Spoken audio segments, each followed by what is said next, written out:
Hey, so what's going on, everybody? It is Wednesday morning, January 19th. Only one card sold today, and I'm fine with that. In all honesty, it's probably more like this on a daily basis where there's just a few singles here and there, not a whole lot out of it. It's a 99-cent card from a multi-variation listing, simple 2020 base, Hunter Renfro. And that it is what it is.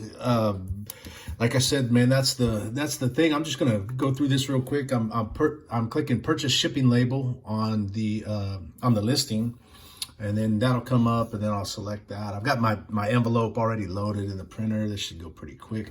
I find his name and I'll say, hey, Robert,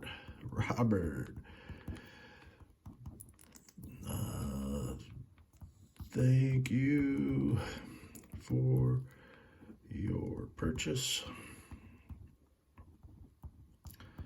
I write this for every card that I send out. I just think it's pretty cool to be able to, say thank you directly to the buyer. It's cool. Not anything big. I'm not trying to send a business card. I tried that business card stuff for a while, man, and it just didn't really hit. The juice wasn't worth the squeeze, man. For what I was using it for, just to attach in here.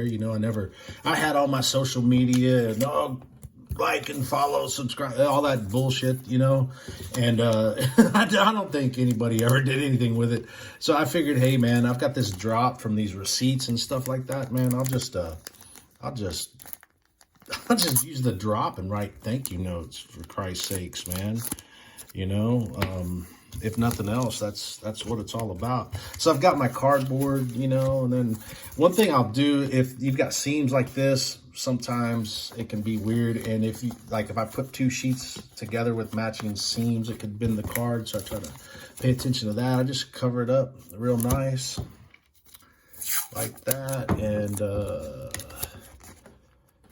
start to tape it up just like this. And this is around the time I hit the print shipping label, and it goes pretty smooth. And with this process, man, I've got, if I'm really humming, man, I can do 12, 15 an hour. Just kind of depends. The card sort is kind of what kills you on that thing right there. And you might say, well, man, that's a lot of work for just one card or $1. I don't have to, my time's worth more than that. And all of our time is worth more than $1 for sure. But as like you've seen on the last couple of days, it's not always like that. Sometimes it's worthwhile. And let me hit print real quick, and then hit print, and then I'll show you.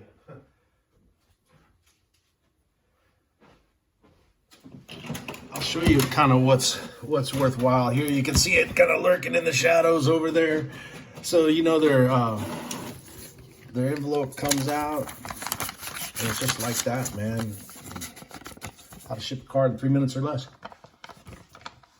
Wham bam, thank you, ma'am. Man, I appreciate it. And this one is going out to West Seneca, New York. So, that dollar sale, back in December, I started getting kind of more intentional on what I was doing in regards to cards, and what I was buying and what I was reselling, and what I just wanted to have as a collection. Because I kind of come to the epiphany of, instead of running a business or trying to do anything like that, I just wanted to have a collection that was on the market. So I started being a little bit more intentional.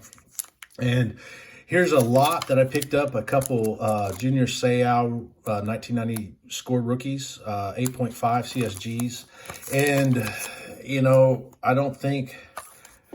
I think total after shipping, man, might have been $15 for the two of these. So, you're looking at about a $7.5 a piece. And that's a card, back in the day. I love Seau, I loved him as a player. And I liked what he did on the field. I always wanted one of those cards. I've held on to one for years, a raw, just thinking, hey, one of these days. And then so slow sale days like that can come out like this. Here's a 2020 Phoenix Fireburst, Tom Brady, and a PSA 9. Then I went and found another Tom Brady, and I love this Donruss Elite Series. You can really see the movement on there, and that's a 9. And of course it doesn't have the subgrades. I do like the card sleeve on this. I'm gonna have to do some research because it's a shit hot sleeve. But man, these Elites are just badass, and that color set, that one, I don't know. And then we picked up another 9, Joe Burrow, same Fireburst. I went on a run, man. I couldn't say no to these cards kind of once they got started, and I decided, man, I'm going to go with CSG. That's what I want to build my collection around. I'm not really a big fan of PSA, and I never have been. Here's a card, Barry Sanders rookie in a 9. I'm happy with that. The 89 tops traded. Another one of my favorite guys, Dion, 89 in the 8.5. And one of the reasons why I did this 8.5, 9, so on and so forth, wasn't necessarily so much for resale, but so I could get out my original Grade Master grading tool. This guy, I used him on my last submission. I felt like it was worthwhile. And so what I thought, man, maybe I can do is get this into the light box and kind of line this up on these different grades and kind of see, okay, this is what constitutes an 8.5, front and back. Granted, I won't be able to evaluate the corners or the surface, but it'll give me a good idea on the centering, and I can compare it to the other notes. So that's kind of one of the things I was looking at. I also picked up, this is one of my all-time favorite cards. If you've watched me for very long, you know that 90, 91 Pro Set are some of my favorites. Deion Sanders is one of my favorite players. The Falcons red on gray, the red on black I loved back then. And, of course, it's prime time in a PSA 9. And when I bought this, I wanted both of these cards, but I didn't know what grade I wanted them at. I didn't know, I really didn't know fuck all about what I wanted. I just know that I wanted some cards to be able to evaluate and make some of my own notes and determinations, because I feel like I'm not very strong on being able to call a grade. I can't I'm not going to look at a raw card and say, oh, this will grade at a this, that, or the other. I'm not experienced enough. I'm not there yet. Here's a long time, PC hold of mine, Ronnie Lott in action. And I went with a 6. These are unbelievably expensive, but I have some of these that I've been holding on to that I want to submit for grading. So once again, it's really just kind of like a test. Okay, hey, this is what we're working with here. And at the time, I was kind of on the fence. I've never, just the red. I don't know what it is. I'm just not a PSA guy, but I do respect, I do respect where they stand. But for me and a PC, I'm gonna go with the big green label. That's what I'm going with.